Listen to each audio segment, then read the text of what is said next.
Mi hijo me llamó y con la voz más tranquila del mundo me dijo: «Papá, mañana me caso. Saqué todo el dinero de tus cuentas y vendí la casa. Adiós». Me eché a reír a carcajadas. Él no tenía ni idea de que la casa que había vendido en realidad... Bueno, ya llegaremos a eso. Ahora solo me alegra que estés aquí conmigo. Por favor, dale like a este video, escucha mi historia hasta el final y cuéntame en los comentarios desde qué ciudad me estás escuchando. Así sabré hasta dónde ha llegado mi historia. Había pasado 37 años construyendo mi vida con paciencia, ladrillo a ladrillo.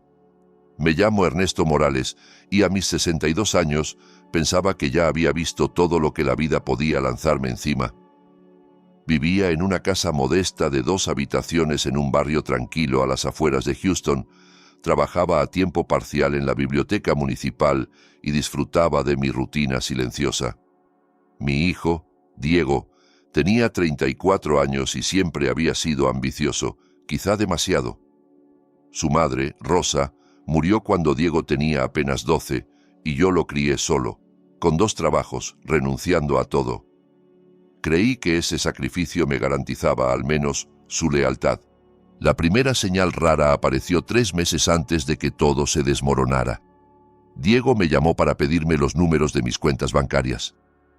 «Papá, quiero ayudarte a configurar los pagos automáticos», me dijo con una voz suave como miel. «Ya estás mayor. No quiero que se te pase nada importante».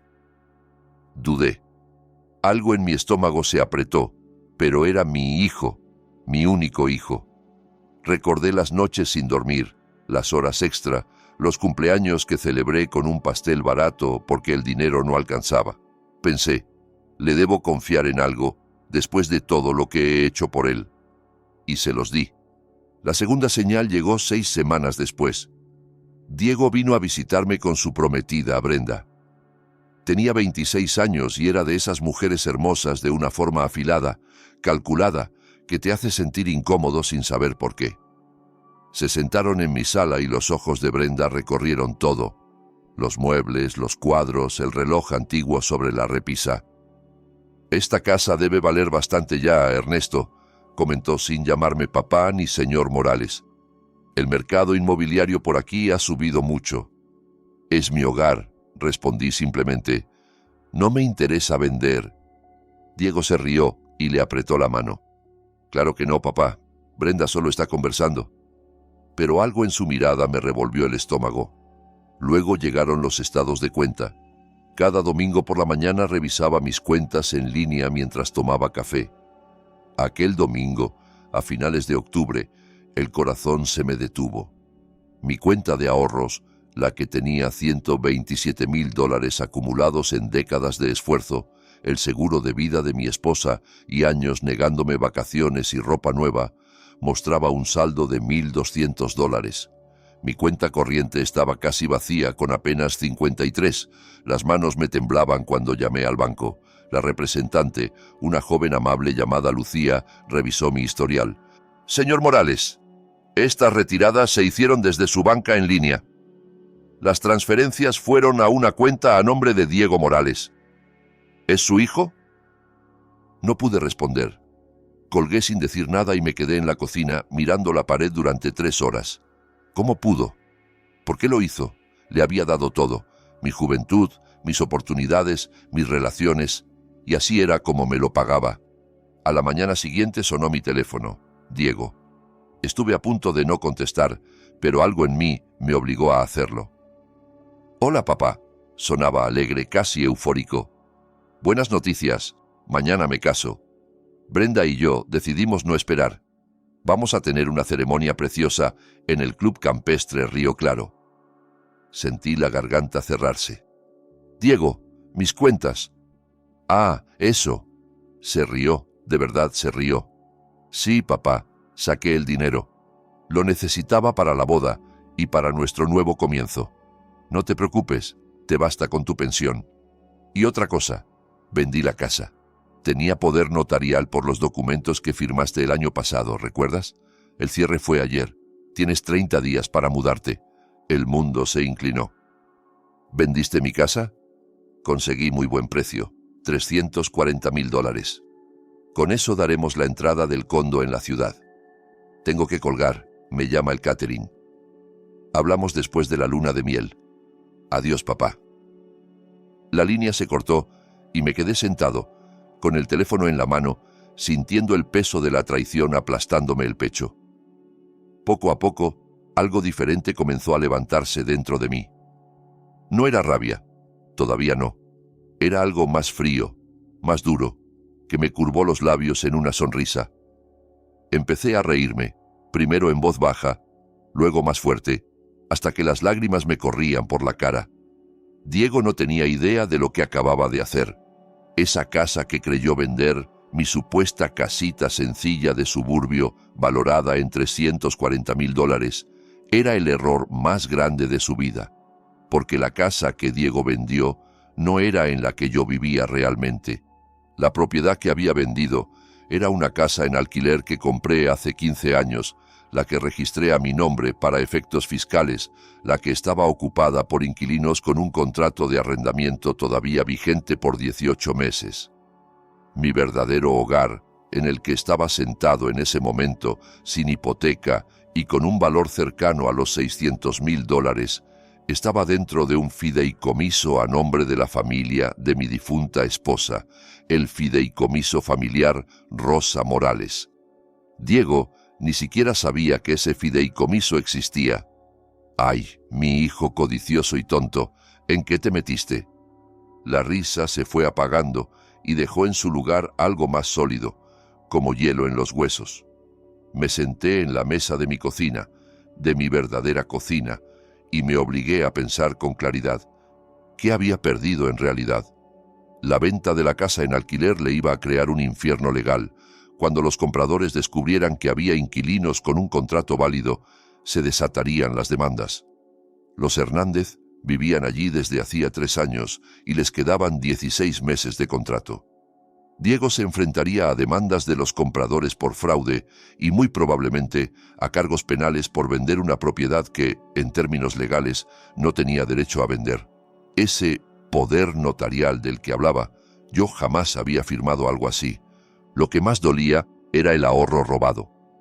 Esos $127,000 representaban mi seguridad, mi libertad, mi futuro médico. Ese dinero estaba destinado a que nunca fuese una carga para nadie. Resultaba amargamente irónico que mi propio hijo me lo robara precisamente para no tener que cargar conmigo. Pero había algo fundamental que Diego no entendía. Yo no estaba indefenso. No era un anciano confundido dispuesto a aceptar la traición en silencio.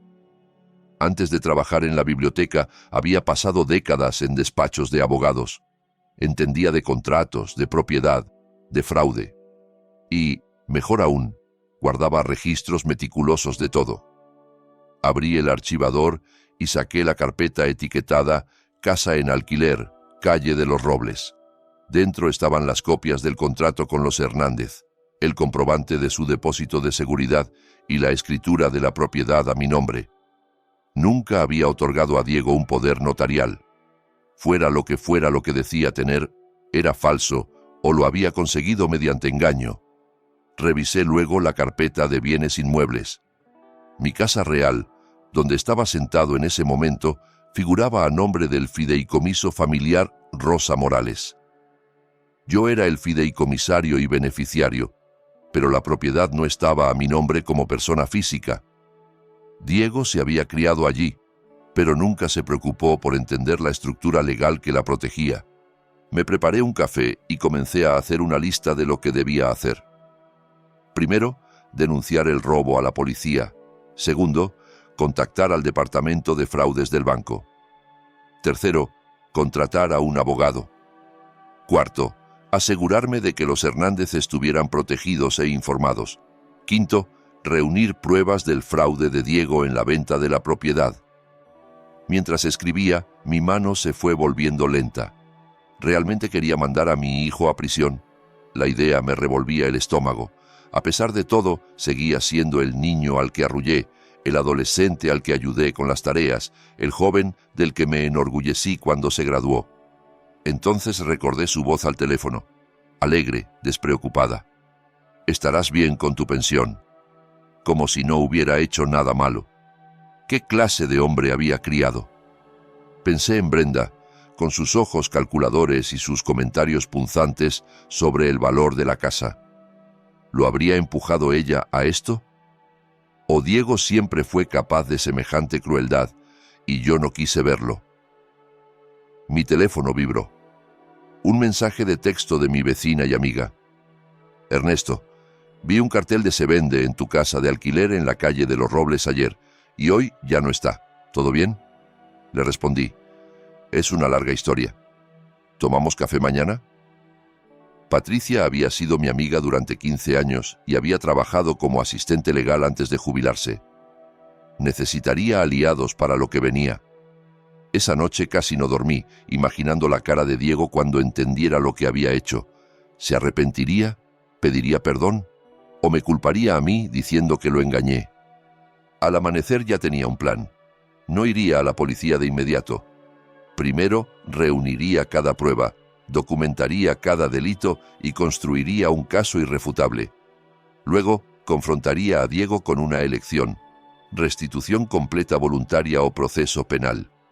Le daría una sola oportunidad de hacer lo correcto, una sola oportunidad de demostrar que seguía siendo mi hijo, y no ese extraño que se reía mientras me robaba. A las 9 en punto llamé al banco. Quiero denunciar un fraude y robo en mis cuentas, dije, y necesito un registro completo de todas las transacciones de los últimos 6 meses. Por supuesto, señor Morales. Siento muchísimo lo ocurrido. Empezaremos la investigación de inmediato, respondió Lucía. Después llamé a Martín García, un abogado que venía a mi club de lectura. Martín, necesito tu ayuda. Mi hijo se ha llevado mis ahorros y ha vendido una propiedad que es mía de manera fraudulenta. Necesito representación legal y que todo se mantenga en secreto hasta que yo decida actuar. Guardó silencio unos segundos. Ernesto, esto es muy serio. ¿De cuánto dinero estamos hablando? $127.000 de mis ahorros y unos 340.000 de la venta fraudulenta. Dios, sí, te ayudaré. Ven a mi despacho esta tarde. Colgué y me miré en el espejo del pasillo. Mi pelo plateado estaba peinado con cuidado. Mis ojos seguían claros y firmes. Parecía el típico abuelito dulce de barrio, pero Diego había olvidado algo. Los abuelitos dulces también pueden ser guerreros cuando hace falta. Él quería casarse al día siguiente. Bien, que disfrute su boda, que crea que ha ganado. Yo esperaría, reuniría fuerzas y luego le enseñaría lo que pasa cuando traicionas al hombre que te dio la vida. El despacho de Martín estaba en un edificio de ladrillo discreto en el centro. Nos sentamos frente a frente, con mi carpeta de documentos entre nosotros. Él fue leyendo todo con creciente incredulidad, tomando notas de vez en cuando. Ernesto, esto es peor de lo que imaginaba, dijo al final, quitándose las gafas. Tu hijo falsificó documentos para vender una propiedad que no le pertenecía. Eso no es solo fraude civil, es delito. Podría enfrentarse a 5 o 10 años de prisión. Lo sé, respondí en voz baja, pero necesito entender todas mis opciones antes de decidir cómo seguir. Muy bien, asintió. Primero, presentamos un reporte de fraude en tu banco para congelar cualquier transacción adicional. Luego, avisamos a la empresa de títulos que tramitó la venta. Tienen que saber que la operación fue fraudulenta. Después, denuncia en la policía. Puedes pedir que investiguen antes de presentar cargos formales, así controlamos un poco los tiempos. ¿Y los compradores de la casa?, pregunté. Lo más probable es que demanden a Diego por fraude cuando descubran lo de los inquilinos. También pueden demandar a la empresa de títulos por no detectar esto. De una forma u otra, Diego será responsable del precio completo de compra y de los daños. Martín me miró con seriedad. Tengo que preguntarlo. ¿Estás seguro de que quieres seguir adelante? Es tu hijo. Lo miré a los ojos. Me robó los ahorros de toda mi vida y trató de dejarme en la calle. ¿Qué clase de hijo hace eso? Pasamos 2 horas preparando documentos. Para cuando salí del despacho de Martín, ya habíamos presentado reclamaciones por fraude tanto en el banco como en la empresa de títulos. La denuncia en la policía se presentaría a la mañana siguiente. Al caminar hacia mi coche, sonó mi teléfono. Papá, ¿por qué el banco me llama por una investigación de fraude? ¿Qué está pasando? Diego estaba molesto. El banco marcó como sospechosas las transferencias de mis cuentas, contesté con voz serena. Es el procedimiento habitual cuando se mueven sumas grandes. Pero soy tu hijo. Diles que está todo bien. ¿Está todo bien, Diego? Te llevaste $127,000 sin mi permiso. Su tono cambió, volviéndose más duro. Tenía tu permiso. Me diste acceso a tus cuentas. Para ayudarte en una emergencia, no para que vaciaras todo lo que tengo. Eso no es ayuda, es robo. No es robo, es un préstamo. Brenda y yo te lo vamos a devolver cuando estemos establecidos. Y lo de la casa fue completamente legal. Tenía poder notarial. Diego, jamás firmé un poder notarial. Silencio. Sí que lo firmaste. ¿Te acuerdas cuando estuviste ingresado por la neumonía? Te llevé los papeles al hospital. Sentí un frío recorrerme la espalda. Había estado ingresado el año anterior, 4 días con neumonía grave. Apenas recuerdo esos días. Fiebre, medicamentos, agotamiento. Necesito ver esos papeles, dije. Papá, deja de ser difícil. Todo es legal. Llama al banco y diles que cancelen la investigación. Por favor, la boda es mañana. No quiero este estrés. Deberías haber pensado en eso antes de robar a tu padre. Colgué antes de escuchar su respuesta. Esa tarde, Patricia vino con vino y consuelo. Le conté todo y vi cómo su rostro pasaba del shock a la rabia. Ese desgraciado, dijo. Sabes que estoy contigo para lo que sea, como testigo, investigando lo que necesites. Gracias, respondí, sintiendo el peso de la verdadera amistad. De hecho, sí necesito algo. Quiero hablar con los Hernández. Tienen que saber lo que pasa. Llamamos juntos, contestó Tomás Hernández preocupado. Señor Ernesto, ¿todo bien? Le expliqué la situación con cuidado. Entonces, ¿su hijo vendió la casa donde vivimos sin decirle nada a usted ni a nosotros? Preguntó, incrédulo. ¿Qué va a pasar con nuestro contrato? Su contrato sigue siendo válido, lo tranquilicé. Estoy trabajando con mi abogado para arreglar esto. Ustedes están protegidos, pero quería avisarles por si los compradores intentan presionarlos. Dios, gracias por avisarnos. Cuente con nosotros para lo que necesite. Declaraciones, testimonio, lo que haga falta. Después de colgar, Patricia sirvió más vino. Diego no tiene ni idea de lo que se le viene, comentó. No, cree que soy un viejito confundido al que puede manipular, respondí. A la mañana siguiente recibí un correo de la empresa de títulos. Me temblaban las manos mientras lo leía. Señor Morales, nuestra investigación ha revelado irregularidades graves en la venta de la propiedad situada en la calle de los Robles, 1247. El poder notarial presentado por Diego Morales parece contener su firma, pero el sello del notario pertenece a una notaria cuya licencia estaba vencida en esa fecha. Además, el documento está fechado durante su hospitalización y nuestros registros muestran que el notario se encontraba en otro estado ese día. Consideramos esto como posible falsificación y fraude. Hemos congelado los fondos de la venta mientras dura la investigación. Los compradores han sido informados y están iniciando acciones legales contra el señor Morales. Reenvié el correo a Martín con una sola línea. Lo falsificó todo. Aquello era la prueba que necesitaba. Diego no había sido solo imprudente o moralmente cuestionable, había cometido fraude calculado. Me lo imaginé entrando a mi habitación de hospital con papeles que yo apenas podía ver, tal vez poniéndome a firmar hojas en blanco para después rellenarlas y conseguir una notarización falsa. Entonces llegó otro mensaje de Diego. Papá, tenemos que hablar. ¿Puedes venir mañana a la boda, por favor? Quiero que estés allí. Me quedé mirando la pantalla. Quería que fuera a la boda pagada con mi dinero robado. Escribí, allí estaré. Que pensara que todo estaba bien, que se casara con su novia calculadora, que celebrara con mi dinero, que siguiera creyendo que se había salido con la suya. Yo sonreiría, posaría para las fotos, haría de padre orgulloso. Y luego, cuando menos se lo esperara, le enseñaría las consecuencias de traicionar al hombre que le dio la vida. La boda fue exactamente lo que imaginaba: cara, ostentosa y completamente vacía de calidez. El Club Campestre Río Claro brillaba con rosas blancas y candelabros de cristal.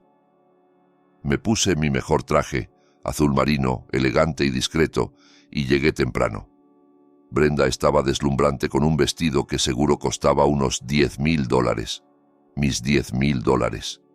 Diego, de smoking, sonreía como si no tuviera una sola preocupación. Al verme, corrió hacia mí. ¿De verdad viniste, papá? Me abrazó fuerte. Me alegra muchísimo que estés aquí. Sé que las cosas han estado raras, pero esto es un nuevo comienzo para todos. Lo miré fijamente. ¿Realmente creía eso? ¿Que robarme era solo raro? «Felicidades, Diego», dije, con voz neutra. «Te ves muy feliz». Brenda se acercó, con una sonrisa afilada. «Ernesto, qué detalle que vinieras. Diego estaba preocupado de que siguieras molesto por, bueno, ya sabes, el dinero y la casa. Pero en realidad es lo mejor. Ya no necesitas una casa tan grande, y Diego y yo podemos construir nuestro futuro». «¡Qué considerada!», respondí, con tono amable pero mirada fría. La ceremonia fue breve. Me senté en primera fila observando a mi hijo prometer amar y cuidar a una mujer que lo había ayudado a traicionar a su propio padre. Durante el banquete, conversé con educación, tomé champán que apenas sentí y sonreí en fotos que nunca querría volver a ver. Justo cuando cortaban el pastel, vibró mi teléfono. Era un mensaje de Martín. La policía abrió investigación. Cargos por fraude en preparación. Seguimos adelante. Miré a Diego, riendo con sus amigos, ajeno a todo. Todavía no, pensé. Que tenga esta última alegría, será la última en mucho tiempo. La confrontación llegó 3 días después. Diego y Brenda aparecieron en mi puerta sin avisar. Él estaba furioso. Brenda tenía el rostro tenso, frío. Diego empujó la puerta y entró sin esperar invitación. «¿Se puede saber qué demonios hiciste?», gritó. «La empresa de títulos congeló el dinero de la venta. Dicen que el poder notarial es falso. Están amenazando con denunciarme». Cerré la puerta con calma. «Quizá porque es falso», contesté. «Aprovechaste que estaba enfermo para hacerme firmar papeles que no entendía y luego falsificaste la notarización. Eso es delito, Diego. Y además me robaste los ahorros de toda la vida». Brenda dio un paso al frente. «Esto es ridículo. Diego solo estaba ayudándote. Estás viejo, Ernesto. Ya no puedes manejar tus finanzas ni tus propiedades. Le hicimos un favor a todos». «¿Un favor?», pregunté. «¿Vaciar mis cuentas y vender una casa que no podías vender? No es robo si estás demasiado senil para manejarlo», escupió. «Diego es tu hijo. Todo lo que tienes acabará siendo suyo de todos modos. Solo lo adelantamos un poco». «Ya veo», dije muy tranquilo. «Ese era el plan entonces. Encontrar a un hombre con un padre con dinero, manipularlo para que le robe y construir tu vida sobre eso». «No hables así de Brenda», protestó Diego. «Ella me ama». «Ama tu herencia, o lo que cree que es tu herencia», corregí. Brenda se inclinó hacia mí. «Vas a retirar estas acusaciones», dijo con una sonrisa helada, «o te vamos a hacer la vida imposible. Diremos que tienes demencia. Te vamos a declarar incapaz. Te meteremos en un asilo». Sentí el hielo correr por mis venas. ¿Eso es una amenaza? «Es una promesa», dijo Diego con voz baja y amenazante. «Estoy intentando ser amable. Solo llama al banco y a la empresa de títulos y diles que todo fue autorizado. Así todos seguimos con nuestra vida. Y si no, vamos a hundirte en juicios durante años. Nos sobran abogados. Vamos a gastar lo que te quede en honorarios y vamos a decirle a todo el mundo que estás confundido». Por un momento sentí miedo, no por sus amenazas, yo tenía las pruebas, sino por lo que mi hijo se había convertido.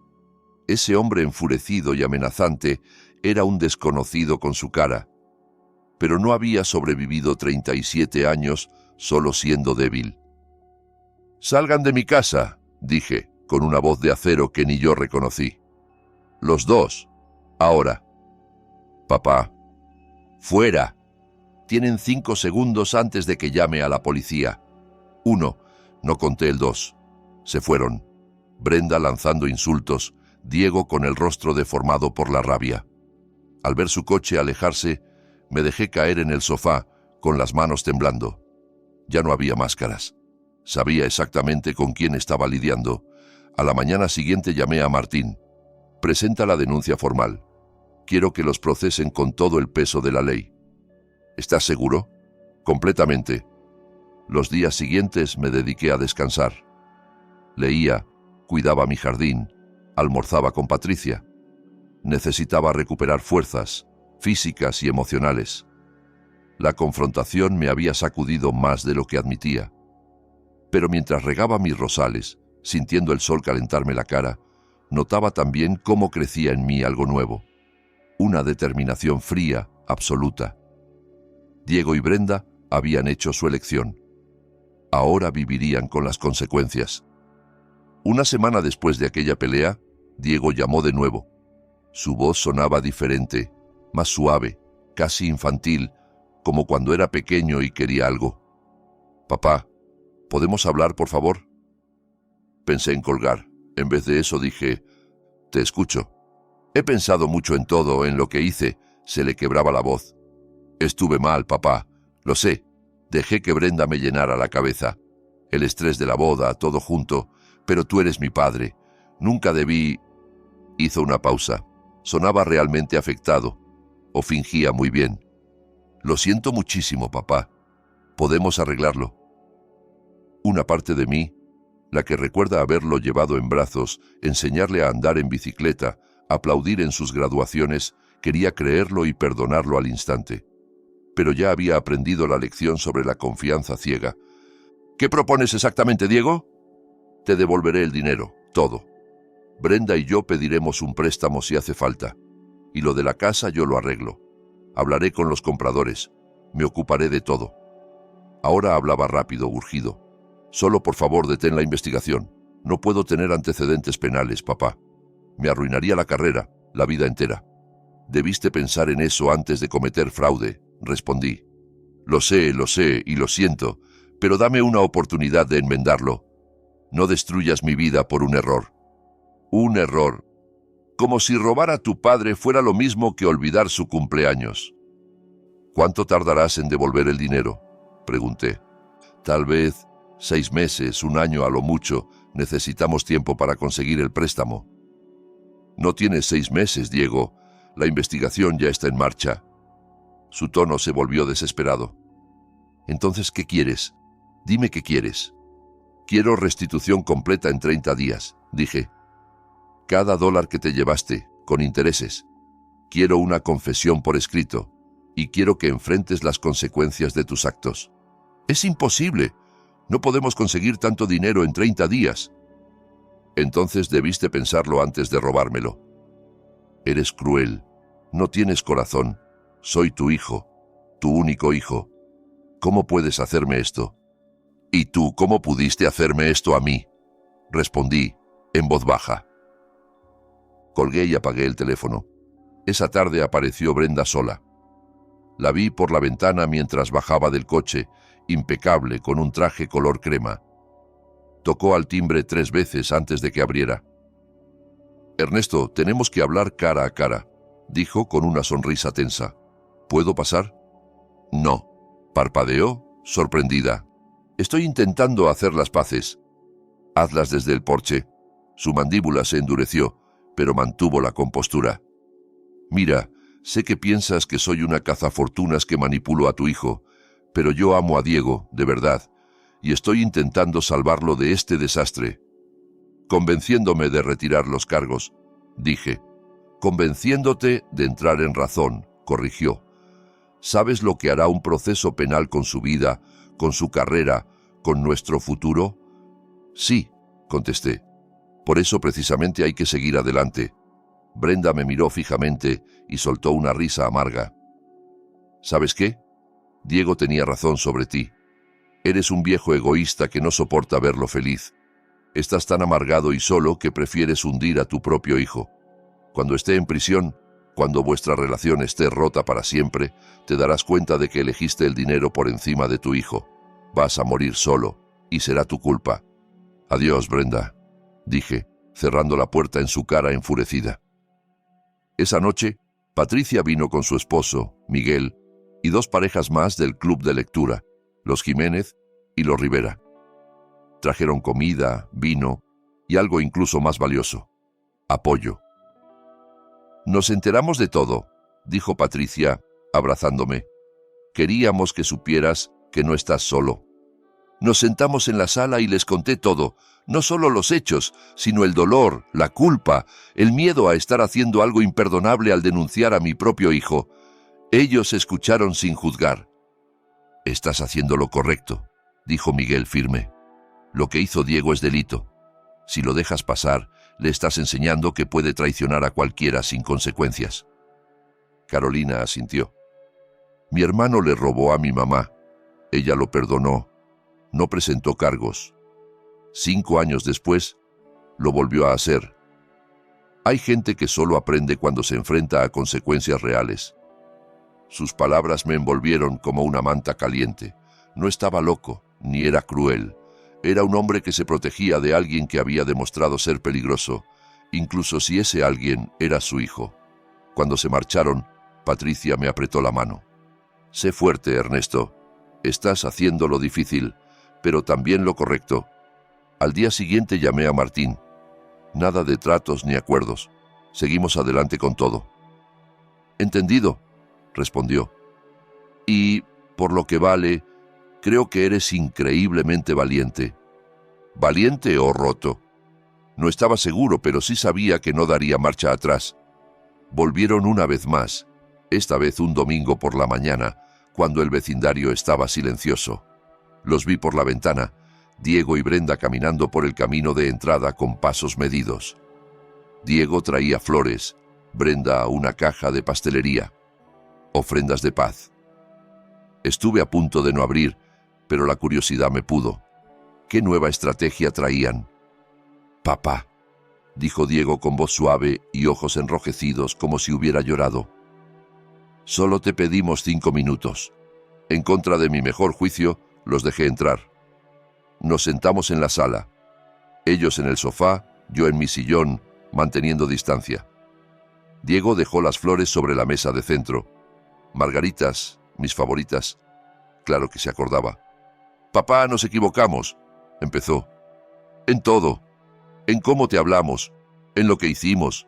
Es imperdonable. Se inclinó hacia adelante con expresión sincera. Estas últimas semanas no duermo. Pienso en lo que hice, en cómo te herí. Tú eres mi padre. Me criaste solo. Me lo diste todo. Y yo te pagué con traición. Era exactamente lo que siempre había querido oír. Porque entonces se sentía como una actuación. Brenda habló, con voz apagada. Ernesto, también te debo una disculpa. Fui horrible contigo. Dije cosas crueles. La verdad es que estaba asustada. Mis padres son pobres, crecí sin nada. Cuando conocí a Diego vi una oportunidad de tener una vida mejor y empujé demasiado. Lo animé a hacer cosas que no debía. ¿Cosas que tú le convenciste de hacer?, pregunté. Sí, admitió mirándome a los ojos. Fue idea mía. Lo del dinero, la casa. Diego no quería, yo lo presioné. Le dije que no notarías la diferencia, que querrías verlo feliz. Me equivoqué, lo siento, de verdad.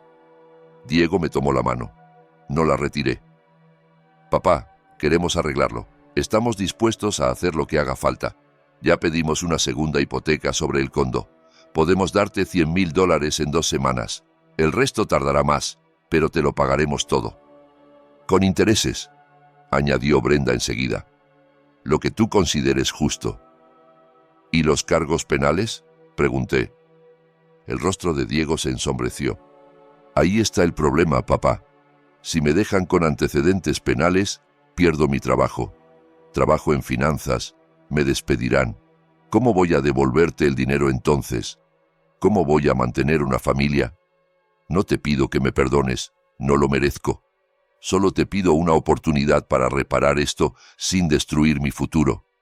Por favor, Ernesto, añadió Brenda. Queremos tener hijos. Diego quiere darte nietos, pero no podrá hacerlo desde una celda. ¿Nietos? La palabra me golpeó en el pecho. Siempre soñé con acunar a los hijos de Diego, con contarles la historia de nuestra familia. Ellos sabían exactamente dónde golpear. Piénsalo bien, presionó Diego. ¿De verdad quieres que tus futuros nietos visiten a su padre en prisión?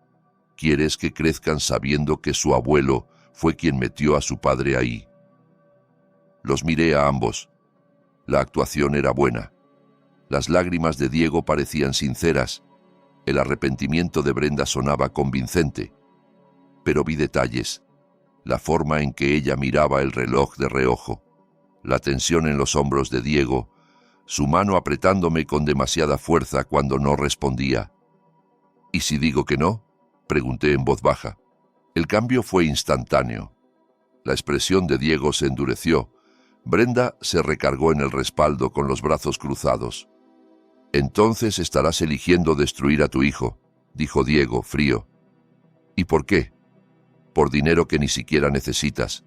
Tienes tu preciosa casa, tu vida cómoda. ¿Vas a quitármelo todo por orgullo? No es orgullo, es justicia. ¿Justicia? Brenda soltó una carcajada seca. ¿Y la justicia para nosotros? Diego es tu único hijo. Todo lo que tienes va a acabar siendo suyo de todas formas. Lo único que hicimos fue adelantarlo un poco. O sea que, según tú, lo ideal hubiera sido que yo me muriera antes para que le resultara más cómodo, respondí. No tergiverses, bufó ella. Eres un viejo rencoroso que no soporta verlo feliz. Diego no me defendió. Solo observaba, esperando a ver si ese enfoque funcionaba mejor que las lágrimas. Me levanté despacio. Fuera de mi casa. ¡Papá! ¡Fuera! Mi voz temblaba de rabia. Entran aquí con flores y disculpas falsas, intentando manipularme para que los deje robarme sin consecuencias. ¿De verdad creen que no veo lo que están haciendo? Diego se levantó, el rostro rojo. Te vas a arrepentir. Cuando esté sentado en una celda, cuando Brenda me deje porque no puedo mantenerla, cuando pases solo cada Navidad, acuérdate de que tú elegiste esto. No lo elegí yo, contesté, helado. Lo elegiste tú el día que decidiste robar a tu padre. Brenda le agarró del brazo. Vámonos, no merece la pena. Déjalo aquí, que se pudra solo con su dinero. Dieron un portazo al salir. Me quedé en el salón temblando, no de miedo sino de furia. Habían intentado todo. Disculpas, manipulación, culpa, amenazas. Incluso me ofrecieron nietos como moneda de cambio, como si yo fuera a vender mi dignidad por un par de fotos familiares. Pero, debajo de la rabia, quedaba un hilo frío de duda. ¿Y si Diego tenía razón? ¿Y si lo estaba destruyendo? ¿Y si, dentro de unos años, me arrepentiría de esto? No. Aparté esos pensamientos. Ese día, vi detrás de sus máscaras, no estaban arrepentidos de haberme hecho daño, solo de haber sido descubiertos. Tiré las margaritas a la basura y llamé a Martín. Acaban de venir a intentar manipularme para que retire los cargos, le expliqué. Ofrecieron devolver una parte del dinero si detenemos todo. ¿Qué les dijiste? Que salieran de mi casa. Hubo una pausa y luego la risa cálida de Martín. Bien por ti, Ernesto. Eso requiere mucha fuerza. ¿Fuerza o terquedad? No lo sabía, pero ya no podía dar marcha atrás. El día del juicio llegó 6 semanas después. Martín me había preparado para todo. El proceso, las preguntas, la posibilidad de que Diego aceptara un acuerdo. Pero él, testarudo y delirante, se negó. Estaba convencido de que un jurado se pondría de parte del hijo contra el padre vengativo. Me puse un traje gris sencillo y me peiné con cuidado. Martín me había dicho, tienes que verte vulnerable pero firme. No eres una víctima, eres un sobreviviente. El juzgado era frío, iluminado por fluorescentes que se reflejaban en los suelos brillantes. Me senté detrás de la mesa de la acusación, con las manos entrelazadas. Diego estaba al otro lado, con Brenda y su abogado, Ricardo Chen, un tipo elegante especializado en delitos financieros. Cuando nuestros ojos se encontraron, vi algo que no esperaba. Miedo real. Bien. Por fin entendía que esto era serio. La fiscal, una mujer de carácter llamada Andrea Ríos, presentó un caso contundente: registros bancarios de las transferencias no autorizadas, el testimonio de la empresa de títulos sobre el poder falso, el análisis pericial de la firma falsificada. Los Hernández declararon sobre el contrato de arrendamiento vigente y sobre el caos que casi los deja sin casa. La estrategia de la defensa era clara: pintarme como un anciano confundido y resentido que se había arrepentido de ayudar a su hijo. Chen se levantó para su declaración inicial. Señoras y señores del jurado, este caso trata de un malentendido familiar y de remordimiento tardío. Ernesto Morales le dio a su hijo Diego acceso a sus cuentas y autoridad sobre su propiedad. ¿Por qué? Porque tiene 62 años, vive solo y necesitaba ayuda. Diego no robó a su padre, actuó con su consentimiento, pero ahora, influido por terceros y afectado por la confusión propia de la edad, el señor Morales ha reescrito la historia y se presenta como víctima. Sentí la rabia hervirme por dentro, pero mantuve el rostro sereno. El juicio avanzó con calma metódica. Andrea llamó a sus testigos uno por uno, construyendo el caso ladrillo a ladrillo. Una empleada del banco testificó que la llamé en cuanto descubrí la falta de dinero, llorando y confundido. El representante de la empresa de títulos explicó las irregularidades del documento. Un perito caligráfico mostró cómo mi firma en el supuesto poder notarial no coincidía con mi firma habitual.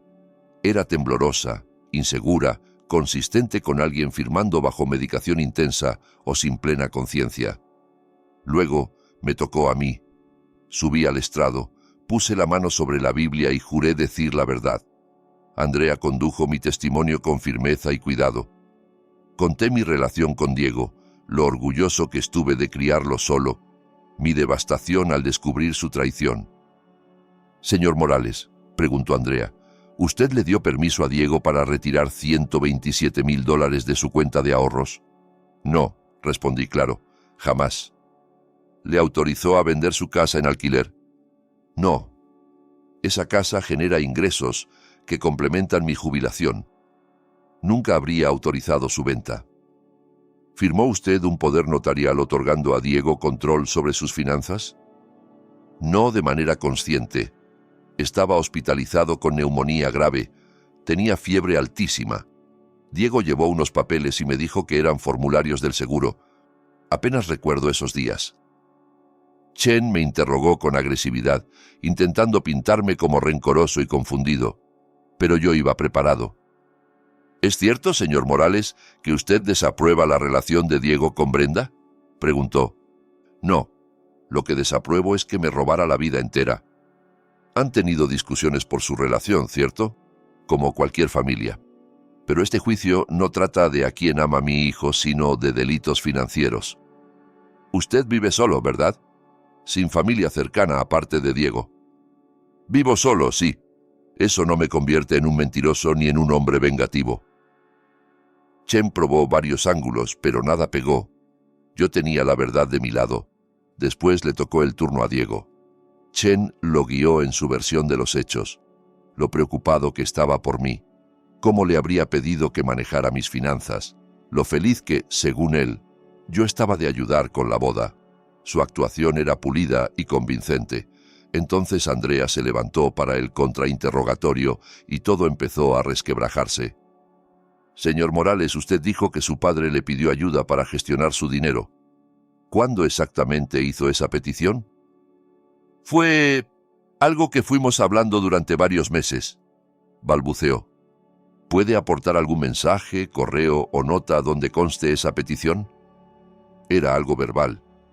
Ya veo, sobre el poder notarial, dijo que su padre lo firmó voluntariamente en el hospital. Sin embargo, la notaria cuyo sello aparece en el documento estaba en California ese día y el hospital está en Texas. ¿Cómo pudo esa notaria presenciar la firma? Diego palideció. No lo sé. Debe de haber un error en los registros. ¿Un error? Andrea alzó una ceja. ¿O falsificó usted la notarización después de obtener la firma de su padre bajo engaño? Yo no falsifiqué nada. Hablemos de la venta de la casa de la calle de los Robles, continuó ella. ¿Informó usted a los compradores de que existía un contrato de arrendamiento vigente con los Hernández? Yo pensé que lo sabían. ¿Por obra del Espíritu Santo?, preguntó Andrea con frialdad. Usted se presentó como dueño con plena autoridad para vender. ¿No consideró su responsabilidad informar de que había inquilinos con contrato activo? Diego empezó a contradecirse, tartamudeando, repitiéndose. El jurado lo observaba mientras su versión bien ensayada se desmoronaba. La verdad, señor Morales, remató Andrea, es que usted sabía exactamente lo que hacía.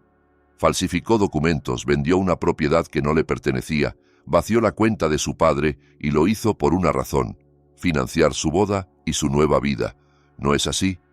No, yo solo quería ayudarlo. Él quería que lo robaran. ¿Quería quedarse sin ahorros y sin casa? El juez aceptó la objeción de Chen por pregunta argumentativa, pero el daño ya estaba hecho. El jurado había visto a Diego perder el control, mentirse a sí mismo en voz alta. Cuando terminaron los alegatos finales, sentí una calma extraña. Mi parte estaba hecha. Había contado la verdad, aportado pruebas y resistido la manipulación. Lo que viniera después ya no dependía de mí. Nos pusimos de pie cuando el jurado salió a deliberar. Antes de que se fueran, Diego me miró una última vez. Sus ojos, que siempre habían estado llenos de seguridad, ahora estaban huecos y asustados. Le devolví la mirada sin apartarla. Ese era el hijo que crié, y ese era el juicio que él mismo se había ganado. El jurado tardó 3 horas. Cuando volvieron, sus rostros eran serios, pero firmes. Sobre el cargo de gran robo, ¿cómo declaran al acusado? Culpable. Sobre el cargo de fraude, ¿cómo declaran al acusado? Culpable. Sobre el cargo de falsificación de documentos, ¿cómo declaran al acusado? Culpable. El rostro de Diego se desmoronó. Brenda soltó un sollozo ahogado. Yo me quedé muy quieto, sintiendo el peso de esa palabra retumbar en la sala. Culpable. El juez fijó la fecha de la sentencia para 2 semanas después. Diego salió bajo fianza, pero la realidad ya se había impuesto. Iría a prisión. Afuera, los reporteros esperaban. Martín me avisó que el caso había atraído atención local. Padre mayor denuncia a su propio hijo por robo. Señor Morales, ¿cómo se siente con el veredicto?, preguntó una periodista. Me detuve y respondí con claridad. Siento que se ha hecho justicia. Lo que mi hijo hizo es un delito. Traicionó a la persona que más lo amaba y tiene que enfrentar las consecuencias. ¿Algún mensaje para otras familias que sufran abuso económico contra mayores? Sí, no están obligados a proteger a quienes les hacen daño aunque sean familia, sobre todo si son familia. Amar sin límites ni consecuencias no es amor, es permitir el abuso. La audiencia de sentencia fue aún más dura. La jueza, Gabriela Méndez, escuchó las declaraciones de impacto de ambas partes. Los Hernández hablaron del miedo a perder su hogar. Los compradores de la casa relataron el desastre económico que casi los hunde. Yo hablé de la traición, de la humillación, de la herida de ver a un hijo convertirse en ladrón. Luego, el abogado de Diego pidió clemencia. Diego, llorando, se dirigió a la jueza. Señoría, sé que no puedo deshacer lo que hice. Traicioné a mi padre, el hombre que sacrificó todo por mí. Dejé que la codicia y la mala cabeza destrozaran nuestra relación. Entiendo que tengo que ser castigado. Solo pido misericordia, una oportunidad de rehacer mi vida y algún día compensar lo que hice. La jueza lo miró largo rato. Señor Morales, usted no cometió un simple error, dijo al fin.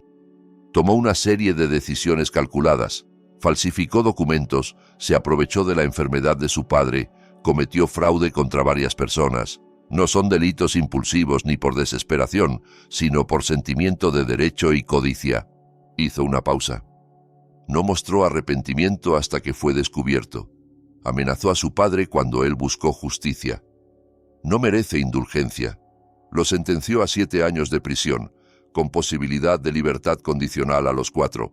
Además, debía pagar restitución completa a mí y a los compradores, más costas y sanciones. La suma superaba los $200.000.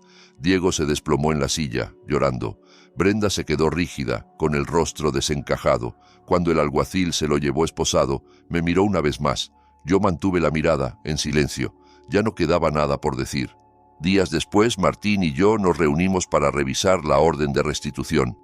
El tribunal ha congelado los bienes de Diego y Brenda, me explicó. El condominio que compraron se venderá. Sus cuentas serán embargadas. Van a estar pagándote durante años, quizá décadas. ¿Y Brenda?, pregunté. No fue acusada penalmente porque Diego firmó y ejecutó todo, pero como su esposa, es responsable civil en la restitución. Le pueden embargar el sueldo, las cuentas, cualquier bien a su nombre. Pensé en la mujer que me había llamado viejo egoísta, que habló de nietos como si fueran fichas de negociación. Parece que la justicia también tenía planes para ella. Con el tiempo, las consecuencias empezaron a encadenarse. Diego perdió su trabajo en finanzas. Ninguna empresa quería a un condenado por fraude. Brenda borró sus redes sociales llenas de fotos de boda y frases motivacionales. Amigos y conocidos se alejaron. El condominio se vendió a pérdida en una ejecución hipotecaria. Recibí el primer pago de restitución, $15.000 procedentes de esa venta. Tardaría años en recuperar todo, pero el sistema funcionaba. Los Hernández me enviaron una tarjeta. Gracias por tener el valor de defender lo que es justo. Nos salvó el hogar y les enseñó a nuestros hijos una lección sobre la justicia. Patricia organizó una cena para celebrar el final del proceso. Nuestro grupo de lectura brindó por mi fuerza, mi resiliencia, mi decisión de no dejarme pisotear. «Hiciste algo extraordinario, Ernesto», dijo Miguel. «La mayoría habría cedido, pero tú te mantuviste firme». «No tenía opción», contesté. Él no me dejó otra. Aún así, mientras chocábamos las copas, sentía un hueco en el pecho. Había ganado en el tribunal, pero había perdido a mi hijo. Aquel niño al que una vez le puse una mochila nueva para el colegio ya no existía.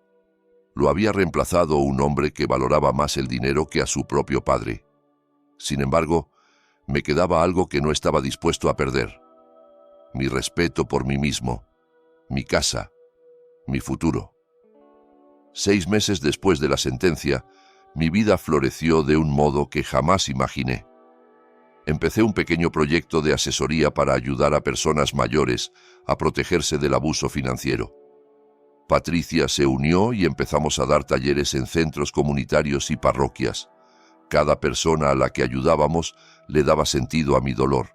Mi herida tenía propósito. Viajé a Irlanda y a Canadá. Visité viejos amigos y, en mi cumpleaños número 63, Patricia me organizó una fiesta sorpresa. Al mirar las caras sonrientes a mi alrededor, entendí que Diego se equivocaba. No estaba solo. Tenía comunidad, propósito y una felicidad real. Mientras tanto, el mundo de Diego se derrumbó. La prisión fue dura. Lo agredieron un par de veces, desarrolló depresión y ataques de ansiedad.